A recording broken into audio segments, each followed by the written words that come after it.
Hi, good morning. How's it going? I hope everything is going good and you are doing really fantastic by the grace of Almighty God. And I'm also doing great by the grace of Almighty Creator and all of your loves. Friends, today is Wednesday and now I'm in my coaching center. Right now, there is no any students in my coaching center. For this reason, I want to share with you a topic about English speaking fluently. You know that I'm a teacher of private institution of mine whose name is City Coaching Center. I teach my student physics, chemistry, biology, math, and English. So I know English well. I know grammar, words, vocabulary, etc. But when I want to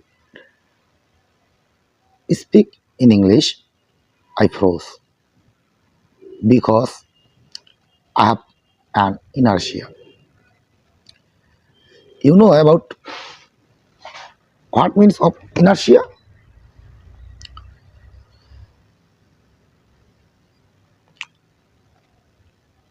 Many persons of our country and many teachers of our country,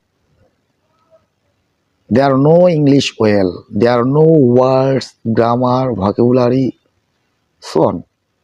But when they speak in English and when they want to speak in English, they pause because English is not our mother tongue. Our mother tongue is Bangla and English is our second language.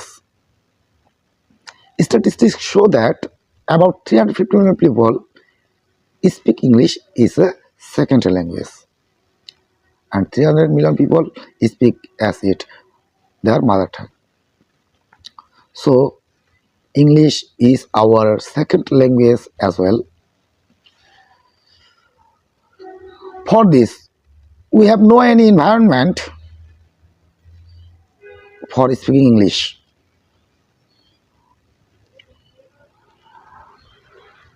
For this reason, we can't fluently speak English. One day I saw a video on Facebook. I saw a boy is speaking fluently in English, whose age